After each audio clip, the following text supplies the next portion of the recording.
Hello, you are listening to NPE Stories. This is a podcast where NPEs can share their story. I am your host, Lily, and I found out I was an NPE through an ancestry DNA test that changed my life forever. NPE is a term that stands for Not Parent Expected or Non-Paternal Event. This means that one or more of our parents are not who we believe them to be. NPE Stories is a podcast where NPEs can share their story of what their original family was like, how they found out they were an NPE, and what their journey has been like since the day they found out. And welcome to episode 228.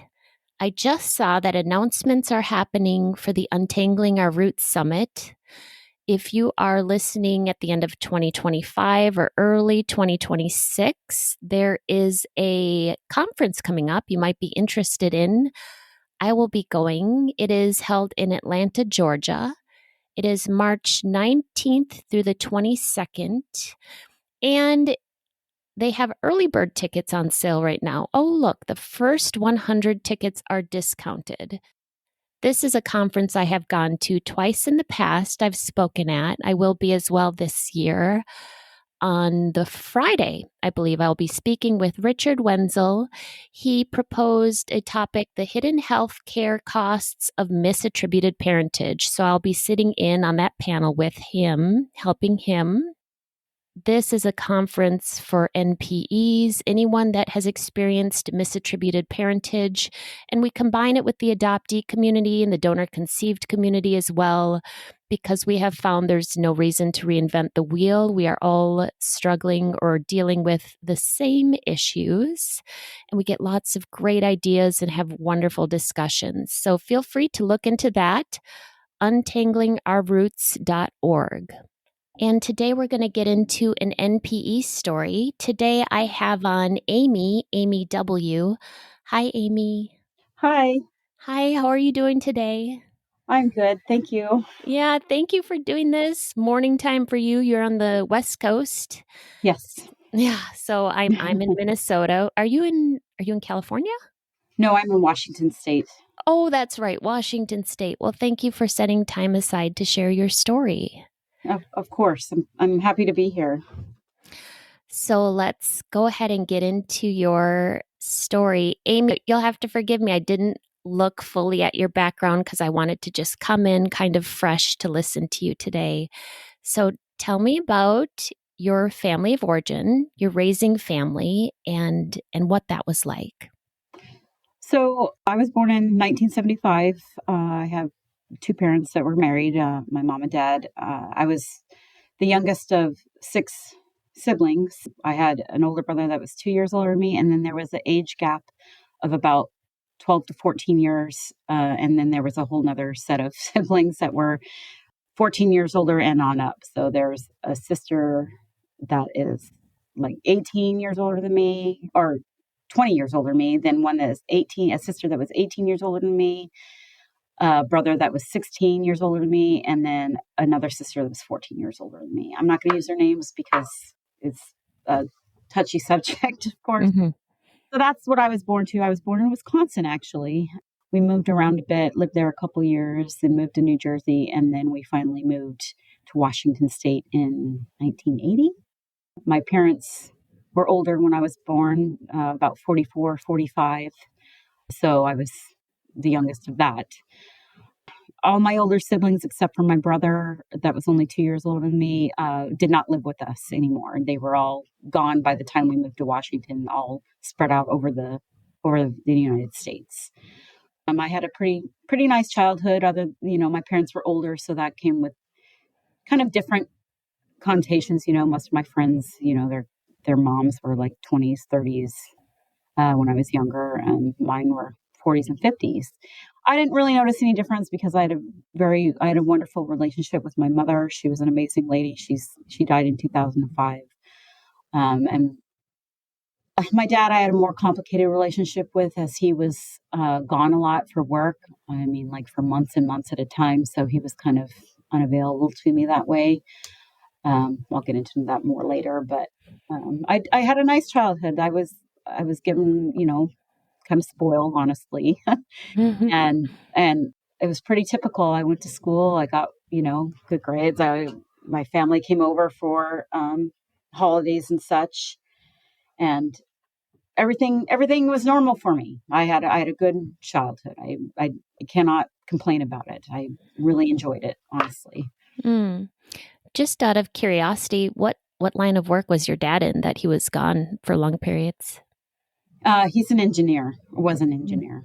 He worked for back when, I don't know if you know what this is. I'm older now, but for RCA. I forget Okay. what the Yeah. abbreviation was, but yeah, he was in the military twice. And was out of that by the time I was born, but then he worked in the private sector as an engineer. He worked for the government and then for Disney a lot, but mostly when I was born, he worked for RCA, and then he was retired. My parents retired when I was pretty young, obviously, because they were older. So, Did you have any signs as a child that you were an NPE?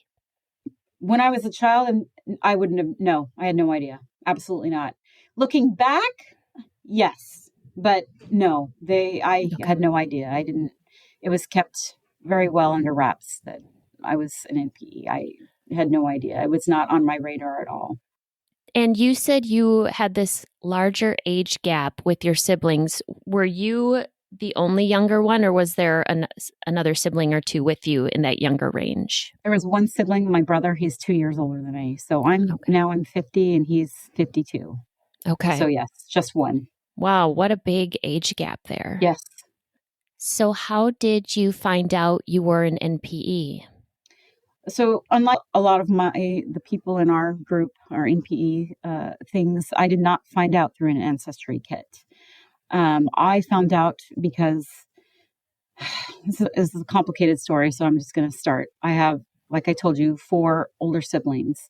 The second to the oldest, my sister. I don't want to name a name. I'm just going to call her my. So anyway, we had a very complicated relationship. She had a daughter who was my niece and who was only 5 years younger than me. So she would try and bring her around a lot. They lived pretty close to us, and they would, try and have us play and all that. And my sister seemed almost disgruntled with me, more jealous. That's what I'm seeing when I look back. She always had kind of a chip on her shoulder about me. I always attributed it to that she was jealous that I was born and that it was taken away from her daughter being spoiled as a granddaughter. That's what I always assumed. Okay, so when my mother died in 2005, my second to the oldest sibling and I had some words. We did not go well. As you know, funerals bring out the worst in people. And it was very bad. There was a set of couches that I really liked that my mom and I would joke about that, hey, when you die, I'm going to take those because I really love them. And it was just a running joke between my mother and I. And my mother was sick for a long time with lung cancer. And I took care of her because she lived close to me. And I was very, like I said, close to my mother. So when my mom died, I told my dad, can I have those couches? They were important to me. He was moving across the country to live with a different sibling. He was like, yeah, go ahead. So my marriage at the time, I'm no longer married to that person. But my husband and I at that time came to get the couches one day and they were not there anymore. And I asked my dad, I'm like, where are they? He's like, oh, well, your sister, the second oldest sisters came and got them and she paid me for them. So I gave them to her. So yes, it was very ugly. It was it's emotional talking about it because it wasn't about the couches. It was about the connection with my mother. Yeah. And so I called her, my husband at the time called her and was like, hey, what are you doing? She's like, well, I wanted them. And dad said I could have them because I paid him for them. So I'm taking them. And my husband's like, you're going to ruin your relationship with your sister. Do you understand that? And she said, well, it doesn't matter to me. So it created a huge rift and we didn't talk for a long time. So fast forward, that was 2005. So we started talking again around 2016, 2017. And we were getting along fine. This is, again, the second oldest sibling. In 2017, there was a lot of things to me that happened. Had already divorced from my husband, was in a relationship, broke up with that person. It's very convoluted, but I'm going to try to make it as streamlined as possible. My sister was retiring, and she invited me to her party, and I went to that, and we were getting along good. And I was like, great, now we're having a good relationship. Out of the blue, one day in November in 2017, she called me and she's like, I need to talk to you. Can I please come over and talk to you? I'm like, okay, I guess, it's a Thursday, you live about 2.5 hours away. You really want it? She goes, it's important. I need to talk to you. I was like, okay, come on over. We'll talk. So she came to my house, and she seemed strangely nervous and not like herself. She's kind of a gregarious person, edgy. I don't know how to explain her, but she was very nervous. And I said, okay, what do you need to talk to me about? And she's standing there fidgeting. I'm sitting down at the table. She's like, okay, all right. So I was like, oh my fucking God, spit it out. What is the problem? And she's like, okay, here's the thing. The people that you know as your parents are not your parents.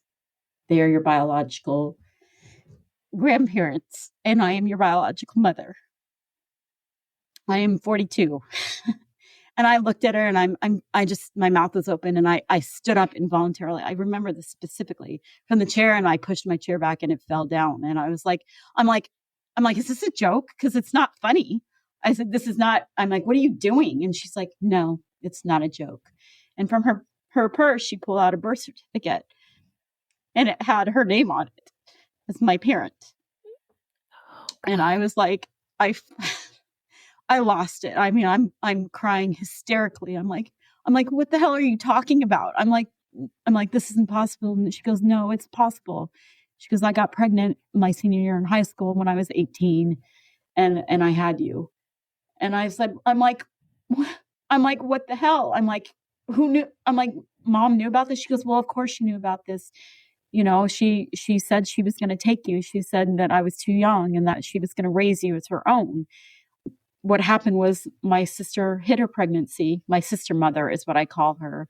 People might take that wrong, but I'm a nurse, so I have a lot of dark humor. So I call her my sister mother just to cope and just to differentiate her from my actual mother that raised me. So that's what I'm going to refer her as, is my sister mother. And then my other mother was my mother. Does that make sense to you? Yes, it does. Yeah. Okay. So my sister mother is like, well, yeah, I had to read between the lines a lot because she didn't tell me a lot of stuff. She just said that she went into labor and went to the hospital. My family never knew she was pregnant. And I was 3.5 months early. So I was a preemie back in 1975. Yeah. And so she said, well, the hospital called Mom and said, hey, your daughter just had a baby. You might want to come here. So they didn't know she was pregnant. She hid it from everybody. Nobody knew. I mean, that's according to all my siblings and I know it's crazy. So according to my sister mother, I can't ask my mom because she's dead. I can't ask my dad. He's dead. She was like, hey, okay, so I'm going to take the baby and you're going to, go on with your life. You're young. You're just, about to graduate. This is ridiculous, and that's what happened. And then I'm still crying. I'm like, well, who the hell is my biological father? I'm like, who is that? She's like, well, it was my high school boyfriend and his name was Andy. And I said, okay, well, where the hell is he? She's like, oh, well, sorry, but he died in 1999 in a motorcycle crash. Oh, no. So, yeah. So I had gained a parent and lost one in the space of 5 minutes also. This, I'm sitting there, I'm trying to ask questions, but you can understand because you are an NPE. Being blindsided by something like that when your whole life you've known for 42 years it's an unfathomable feeling unless you go through it. I'm crying. I'm just like sitting there in shock. I'm like, well, who knew? She goes, oh, well, everybody knew. I go, excuse me? She goes, everybody in our family knew. All your extended aunts, well, great aunts, all your brothers and sisters, which are actually my aunts and uncles, they all knew except for my brother that's only 2 years older than me because he was 2 at the time. And my daughter, my who I thought was my niece, which is actually my half sister. They don't know. Wow. But everybody knew. My siblings, my aunts and uncles, everybody knew. And I'm like, how in the hell did you keep that from me for 42 years? She's like, Mom just said she was going to take you and that was it. She goes, I tried to come and get you, like when you were 2, and Mom said, no, it would uproot your life. I can't know if any of this is true, like it's half truths because it's coming from her. And I can't ask my mother what really happened. It was just mind boggling. So eventually I'm just like, you're going to have to leave my house. I said, I can't process this with you here. If I have questions, I'll call you or text you. I said, I can't deal with this right now. So I basically, I kicked her out of my house and I called sister. She's the youngest of the oldest bunch who I was very close with. And I called her and I'm crying on the phone. And the first thing she answered and the first thing I said was like, I'm like, is it true? She goes, what? I go, is it true? And she's like, oh my God. And at that moment I knew it was, it's true, because you don't want to accept something like that. So she's like, yes, Amy, it's true. But, mom said she was going to take you and we just all accepted it as you were our sibling. Cause you know how mom was, she said something and it was law. And I'm like, that is not an excuse. Mom has been dead for 12 years. I said, you guys should have told me. She's like, well, it wouldn't have, it just would hurt you. And I'm like, it hurts me now just to be blindsided by it. What do you, I would have rather not known, honestly. I would have rather died not knowing. And she's like, well, I'm sorry, but yeah, it's true. And I don't know very much because I was 14 at the time. And she was actually dating my biological father's older brother at the time, or younger brother at the time, which is weird. I said, well, do you know the family? Do you know them? She's like, yeah, I dated the guy. And I'm like, well, who are they? I'm like, are they still there? She's like, I don't know. As far as I know, she goes, we left Wisconsin. I don't know.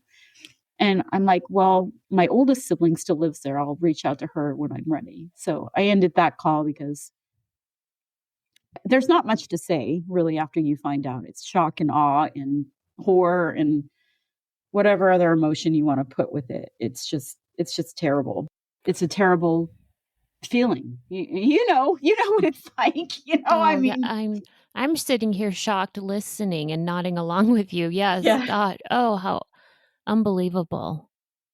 So after that, I wasn't sure what to do. I called my friend and I had her come over and I'm loaded on her and and she's like, oh my God, what how do you deal with something like that? I didn't know. I actually was in therapy at that point. I actually had a therapist that I saw for, other reasons. And I made an appointment with her. And I think in the next few days, and I went and I told her the story. And honestly, my therapist just sat there for 5 minutes looking at me with her mouth open. Oh, She's no. like, yeah, she's like, Amy, I don't know what to say to that. I can't, she's like, that's definitely traumatizing. I'm like, yeah. I'm like, what do I do? She's like, what do you want to do? I'm like, I don't know. My sister mother is, not giving me very much information. She's telling me half truths of what, what happened when she was young, I don't know.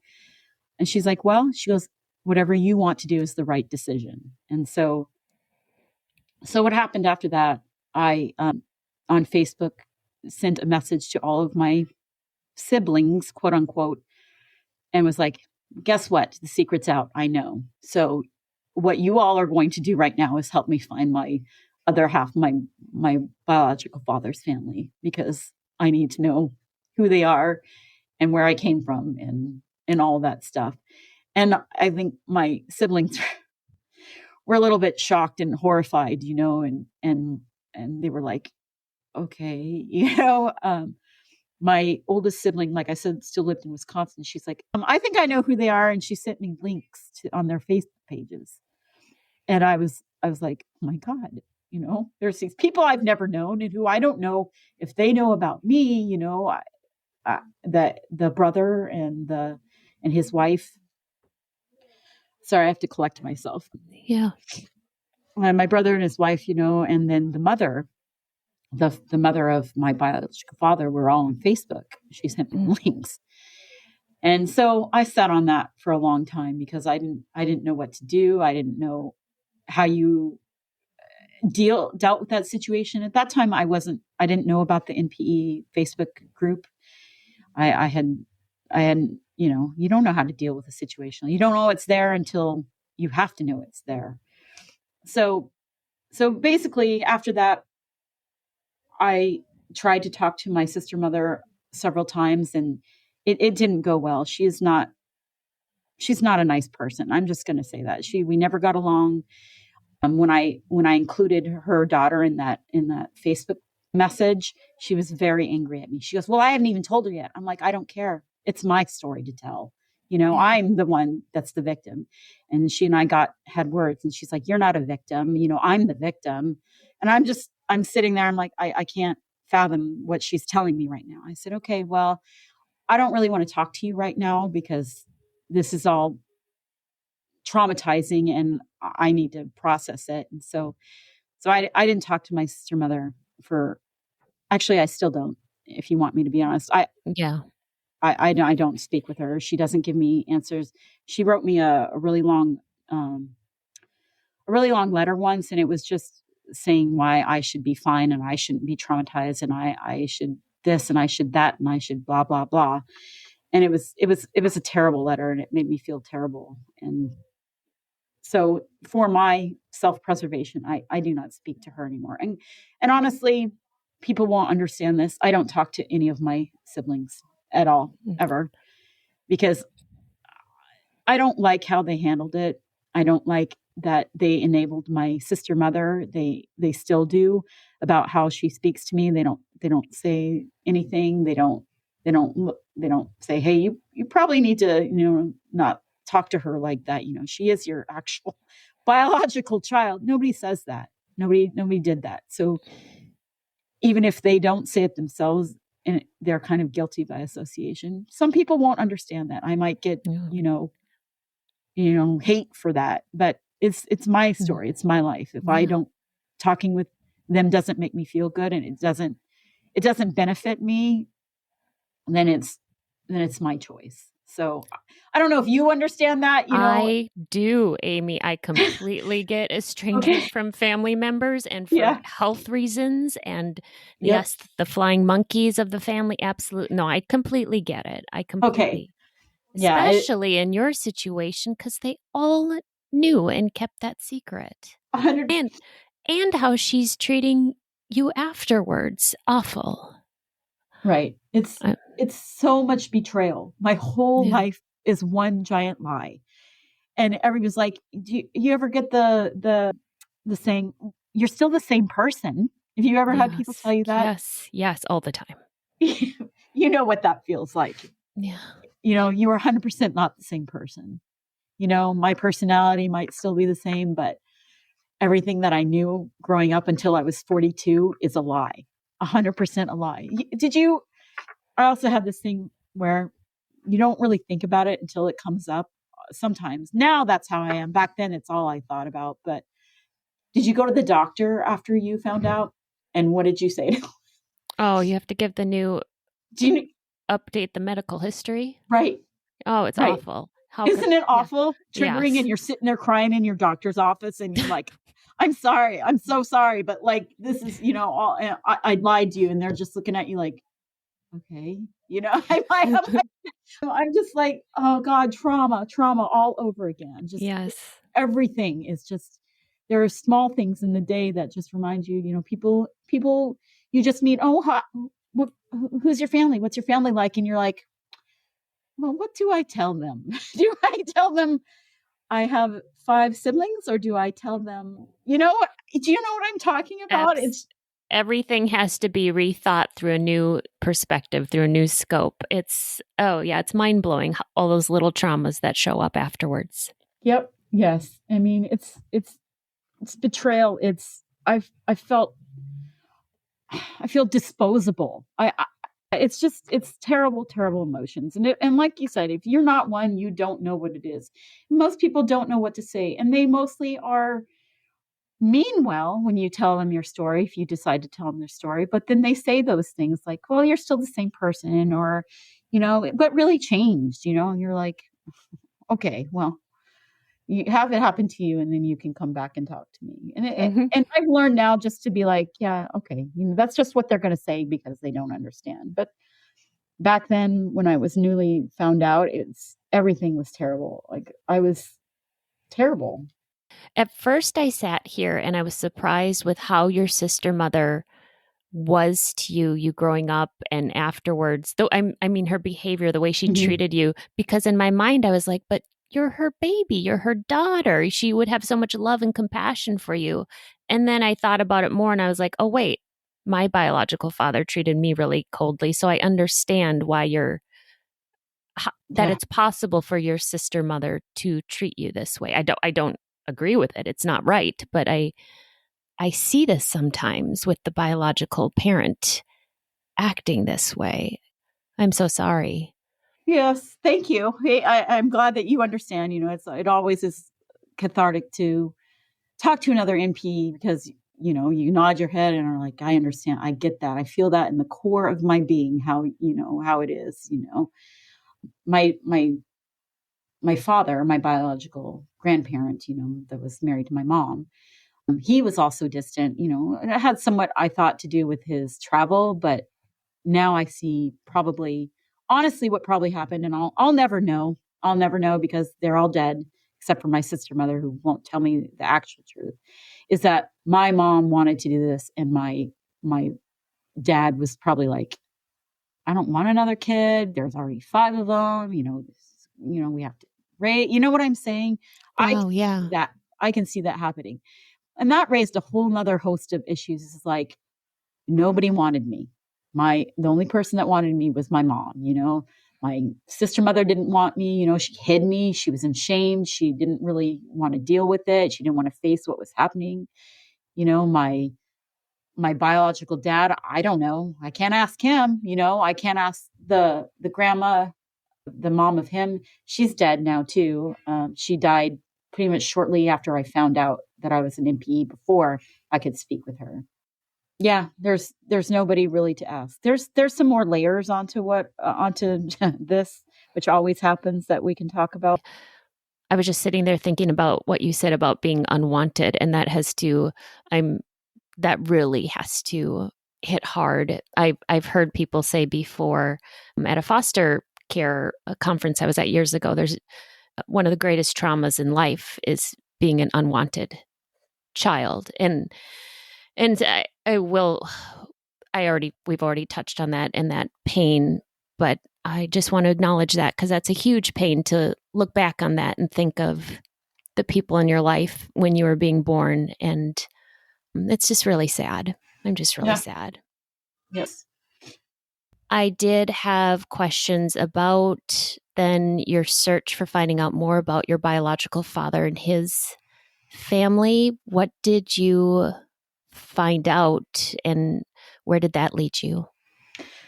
Okay, so like I said, I had some links and I was going to go down that rabbit hole and look at them and see who they were. And I talked a little bit to my oldest sibling, I'm still going to call them, about it. And she's like, well, yeah, this is where they are. And they're pretty close to me. And so here you go.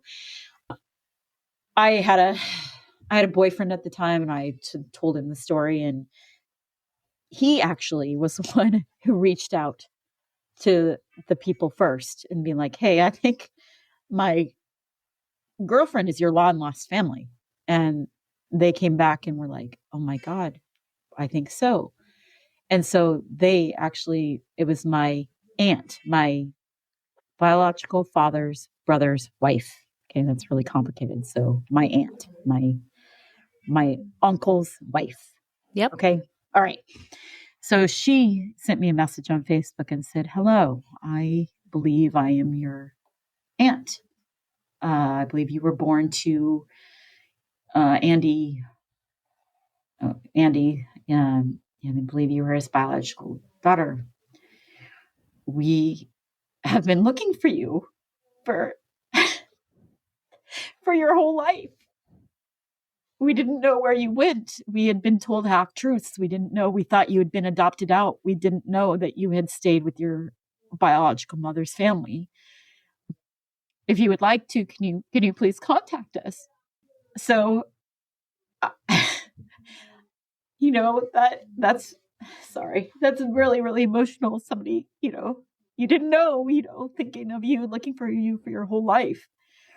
So I sent her a message and I'm like, okay, my name is Amy and I'm this, and this, and this is my mother and these are my, biological grandparents. And then they said my father is Andy. And she's like, yes. She goes, your uncle is my husband. And I can tell you something of what happened, or he can, because he was there. And I'm like, oh my God.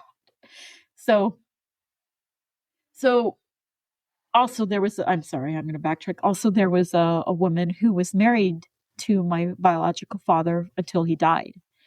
She also reached out to me and she's like, yes, we talked about you often. We thought maybe, it was a closed adoption. And once you were 18, you would come knocking on our doors and we were looking forward to that day.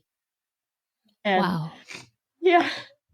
And I cried, like I am now. And I'm like, no, I said, no, I was not adopted out. I was taken over. I said adopted probably from my biological grandparents. I didn't even know about you. I said, I just found out about this whole situation, 6 months ago. I'm like, they never told me. And they're like, well, that's horrifying and terrible. And I'm really sorry, that happened to you. But yes, we knew about you and we didn't know what happened. Everybody kept it hush hush because, in the 70s, people didn't like to talk about that kind of thing. It was still kind of taboo to get pregnant out of wedlock and when you were 18. So all the elders in the families decided, well, this is the best case scenario. Let's just, I guess do it this way. My uncle told me, he was like, well, he goes, I was 14. We knew something was happening. I was talking to your brother, at the time. He's like, everybody's coming and going, every phone's ringing, the secret's happening. He's like, something's going on. And we're like, yeah, something's going on. He goes, what we understood was the parents of my biological father had paid some money to a lawyer for several years afterwards. So they thought that it was agreed upon that they'd pay some money for me to be adopted. I don't know.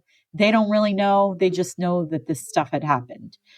I can't really say what happened because nobody knows. Everybody's gone. Yeah. But the whole thing was they were happy to find me. They still are. I still talk to them once in a while. The first time I had a phone call to my uncle and my aunt, we were all crying and we were like, well, this is amazing. This is awesome. Thank God you're here. We were looking forward to, talking to you someday. We'd kind of, lost hope because it's been so long. And I explained to them what happened and they're very sorry and they empathized with it. And they sent me pictures of my biological father and of their kids. And honestly, I look just like them. This is another thing I didn't tell you about my childhood that now I'll touch on. I don't look like any of my family that I was raised with. None of them. I look anything like them. I am dark haired, dark eyed, short. All of them are kind of like light brown hair. Some of them have blue eyes. I don't look like any of them. The facial features aren't right. Nothing is right. And I always asked my mom about it. You asked me what I thought about my childhood. Now I remember. I would always ask my mom, I'm like, why don't I look like anybody? She goes, you're a throwback. That's it. You know how genes are. That's what she would say. You look like my family. No, I don't. I look like my biological father's family. So they sent me a bunch of pictures of my dad. They told me all about him. They told me about what they knew, which isn't much. I asked about, stuff about like medical history. I needed that half of it piece because you need to know. Yeah. And I talked to him. And then a few years ago, they actually came to Washington, my aunt and my uncle, and I met them. And it was very, very emotional for all of us. We hugged and they told me they love me. And so this is the good side of the story that happened, right? They are very welcoming. I know that doesn't always happen with that side of the family. I know, I've heard stories where they're like, no, you're a secret. You can't come out. It would ruin my life, No, they knew about me. They wanted to find me. They wanted to know where I was. They were, which opens up a whole nother can of worms of, hey, man, my childhood could have been different. I could have been going to see my dad when I was a child. I could have had that half of the family. I could have known that. That's another thing that I have lost. I found I had, and then I lost. It's so much loss that you get, and while it's wonderful now, it still brings up those, damn, man, I keep losing things, I keep losing, you know that part of my life, that part of the family that I could have known. I have them now, but it's not the same as being raised with them. They're wonderful people, but honestly, it's still weird for me. It's still weird to talk to them because I didn't know them for 42 years. They text me at Christmas and stuff. I do want to go out there. They've invited me many times to Wisconsin to come and see them. I have an open invitation, but it's still strange. Do you understand what I mean? Completely. Yeah, absolutely. You're meeting them as an adult without those childhood bonds and memories. And they're clearly taking a wonderful role, aunt and uncle, especially because you're the late brother's child. But that's all those childhood experiences and growing up, those memories aren't there. Right. And he didn't ever have any other children. So I didn't have any, half siblings or anything like that. So it was just his wife and then the uncle and his wife. And so they are very wonderful people. I'm very thankful for them. I do talk to them. It's still difficult for me. I want to go see them, but I'm scared too. As an NPE, I'm going to touch on this because it's important to me. It has affected every relationship that I have. I'm sure you understand. It has affected my relationships with. I have a fiance now. It still affects my relationship with him. He's understanding about it. He has a large extended family. It affects that greatly, and he tries to understand it. And we still discuss about it because they do a lot of things together. They go to a lot of functions. They do Christmas, Thanksgiving. I don't have that family anymore to go to, which I used to, which is another loss. I used to have that and now I don't. So we end up spending all our holidays with his family, which is fine. They're, nice people, but I have kind of a wall with them. Do you know what I mean? Yeah. And it's really hard for me. And we recently just discussed this where I'm like, hey, I can't go to all these functions with you. It's too hard for me. I like them and they're good to me, but it brings up so many triggers and feelings that sometimes I just tap out. I'm like, I can't go to this with you today. It's not a good time for me. And he tries to understand, but like we've said, NPEs do not understand. They've grown up with all these people that love them and are unconditional and just have it, and they just have that, and we don't have that. Some do. I get it completely.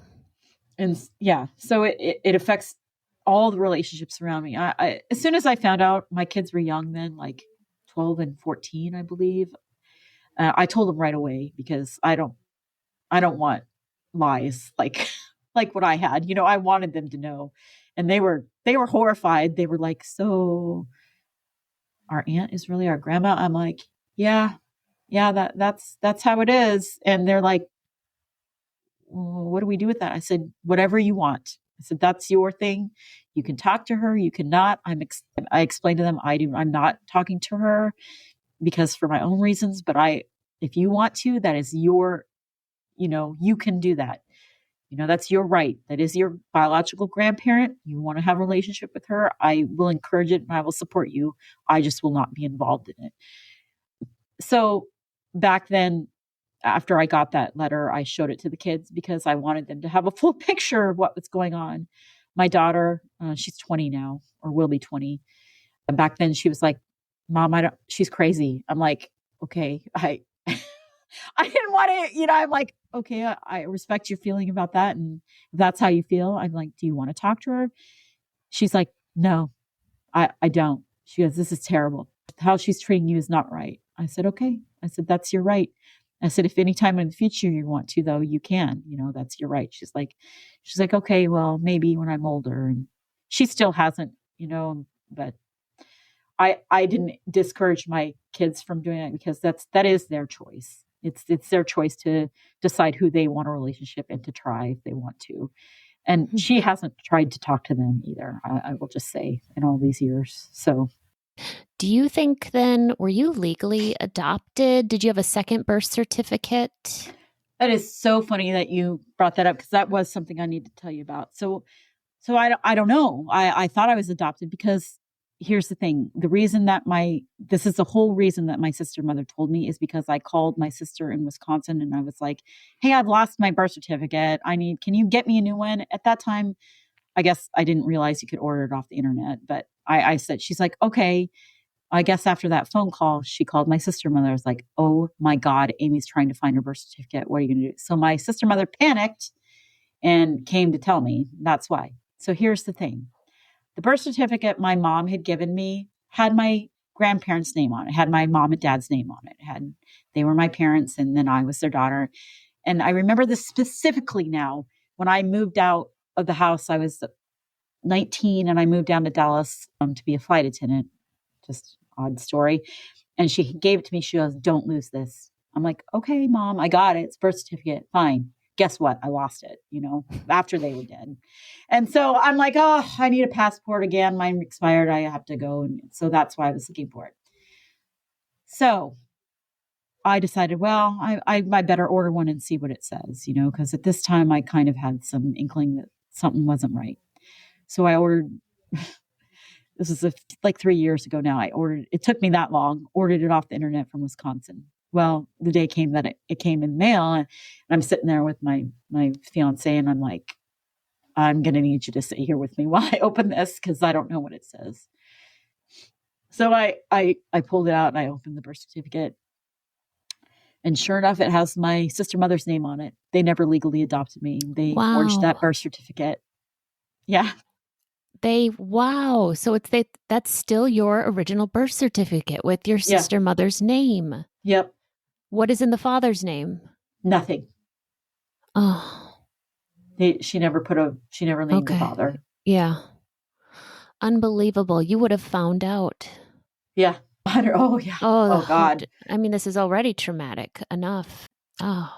What really horrifies me is that my parents didn't legally adopt me. Why wouldn't you do that? Yeah. I can't ask them, because they're dead, but why would you go to the trouble to forge a birth certificate? Back then you could do that. Nowadays you probably can't. But like back then, nothing was really automated. It looked legal to me. And I wouldn't even know how you would do that. So they just had forged papers. They had just found and filled in, you think? Well, I mean, I guess you don't know. I have no idea. But it wasn't a legal adoption. Okay. No. Nope. No, and that's another whole host of emotions and baggage to unpack, because I know my mom loved me. I 100% know because you can't fake that kind of relationship. She loved me until the day she died. We were super, super close. So, I didn't touch on this. That's another thing. When I found out, another thing that really upset me is because my sister mother telling me that made me very, very angry at my mom. Like I was so, so angry at her and she's dead. You know what? It's not going to do me any good. And the anger made me mad because I loved her with everything I had. And I know she loved me, but you could still be angry because she should have told me. Yeah. I can only speculate as why she didn't. And I knew her, so I'm pretty sure she didn't tell me because she didn't want to hurt me and she didn't want, me to feel like I was not her daughter because I was her daughter. I knew I was, and that's what I know, I know that now, but I was so mad for so long at her because I should have known. They should have told me. It's not right. It's not right what they did. But it doesn't matter now, it's neither here nor there, but it made me mad at everybody. I was mad. God, I was mad at everyone. I still am, it's lessened, but. Yeah. And that's hard. You don't want to taint it, especially when your mother had passed, you have now this tainted, you don't want to feel this anger while you also have grief and love and loss all mixed together. I don't want to touch on any bad buttons here, but is your sister mother, was she coerced into relinquishing you, or is that her story? Or we don't have to talk about it if No, this we is too can painful. talk about it because I Okay. honestly don't know. She doesn't Okay. really tell me. She tells me what her truth, I guess, whatever she tells herself or whatever, I don't know. She said that mom told her that what was going to happen. So kind of coerced, not like, you know, how my mom would have done it would have been like, matter of fact, like, hey, you're 18 and, you know, just graduated and had a plan to go into the army, you know, I'm going to take this baby. It's going to ruin your future. That's how I imagine it went. And that's Mhm. what she kind of said. But I'll never know, honestly. Yeah. I mean, even if I went back and tried to ask my sister mother again, she would have been like, she wouldn't admit, even if she said, no, I don't want you. She would never admit that. Yeah. I honestly, I don't know. And Yeah. the not knowing is probably worse than, you know, knowing for sure, because I'll never have answers. The answers aren't ever going to be there. Yeah. So, And you found this out in, was it 2017? yes. 2000, gosh, and what you have been through in the years since. What have you found, or have you found anything helpful with your healing journey?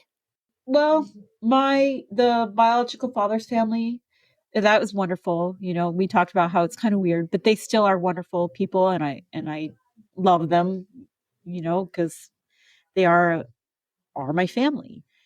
Yeah. I've gone to therapy intermittently here and there, and you might understand this. It's hard to find a therapist that, I mean, they can specialize in trauma, but this is a specific type of trauma that there's not a whole lot of information about. Now there might be more because it's more widely with all the DNA testing, 23andMe and Ancestry and things like that. But my first therapist really didn't know what to do with me. You know, she really had no frame of reference. She didn't have any context. She could just give me general trauma, you know, Yeah. guidelines, but therapy helps somewhat. You know, I have a really good friend, talking with her, and she's my best friend, but she's also a mental health professional. I work with her. She helps, talking to her just informally. Other than that, dark humor. When people ask my story, I'm like, oh, you really want to hear this? And I kind of tell it as a joke. I know that sounds weird to people, but I'm a nurse. Dark humor is what gets us through our days, you know? Yeah. And people just look at me when I tell like a joke and they're like, are you serious? I'm like, yeah, I'm a Maury Povich story, man. You know, I don't know. And people are generally horrified, as you would know, because they really don't know what to say. And they're just like, and I just kind of brush it off because what do you do? You know, I can't live my life in the trauma. You know, they're like I told you, still triggers. My boyfriend's family, fiance's family, my kids, you know, it relating to them, it's different. It's hard to explain how, but it's different. Talking sometimes about it, writing stuff down. I've tried journaling. That does help. My son, he's 22. He keeps insisting that I write a book. I know a lot of NPEs have, Mm-hmm. and I do think about that once in a while, but I don't know what stops me. Journaling is kind of the same thing. That's how I would actually write it, kind of, is in a journal form. I don't know. Writing it down does help. This helps, you know, talking with fellow NPEs. That NPE website I actually found because my aunt, my biological father's husband's uncle, you know what I'm saying? My Yes. biological father's sister-in-law told me about it, which is weird. Oh, which website was this? And the NPE, it's on Facebook. Okay, one of the NPE groups. Yes. Oh, yes. She told me about it, and I was like, "What?" And then I joined it, and I was like, "Oh my God, there's 5,000 people that understand what I'm going through," you know. And I remember specifically telling my story on there, typing it out on the thing and saying what happened, and everybody's like, oh God, I get it. This is, and giving you little tidbits of how this is how I dealt with it. And I understand about, narcissistic mothers and, that kind of thing. And that has been invaluable to me. I haven't been to a retreat. I know they just had one recently, but I keep thinking about going, and they have the little subgroups for regional people, like the Yeah. Northwest and Yeah. I'm definitely a part of those, and I keep needing to go. But do you ever find it stops me? Cause I don't know why I'm afraid or. Oh yeah. It is. Okay. It is. Yeah. I'm going to those meetups, retreats, writing a book. I mean, especially going in person, it is scary. You're like, these are strangers. I totally get it. I've dreaded going. And then once I show up, I realize everyone else there is just as just as Yeah. nervous as me. And yep, I get it. Yeah. I get it. So I do have a plan to meet in person, but talking online with them is invaluable. And I would encourage any newly found NPE to join that website, talk to other NPEs, because nobody knows us like us. Nobody understands us like us, because we're an enigma. It's, if you don't know, you don't know. Amy, I'll go ahead and put down below some links to some different Facebook groups that NPEs can join, ones you're referring to where they can share their story and comment on others, or just lurk. You can just listen. You just read, I should say. If people wanted to contact you directly, are you open to that? Yes, they absolutely can. And what would be the best way to get in touch with you? You can email me. That's probably the best way. Do you want me to give you my email address? Sure, go ahead. Okay. I apologize for my email address. I made it in 2000, so just bear with me. It's AMYR200015@yahoo.com. I will put the link for your email address down below. Amy, this has been so wonderful. I know it is hard to talk about what we have been through and rethink of this stuff sometimes. But listening to you today, I was just really nodding along. So thank you so much for coming on and sharing your story today. Thank you, Lily. I really appreciate being on here. These stories are here for us to identify with. If you are an NPE and would like to share your story, email npestories@gmail.com. You do not have to give any identifying information. If you are an NPE and would like to share your story, I'd like to hear from you. Subscribe to this podcast to hear more. Come heal with us.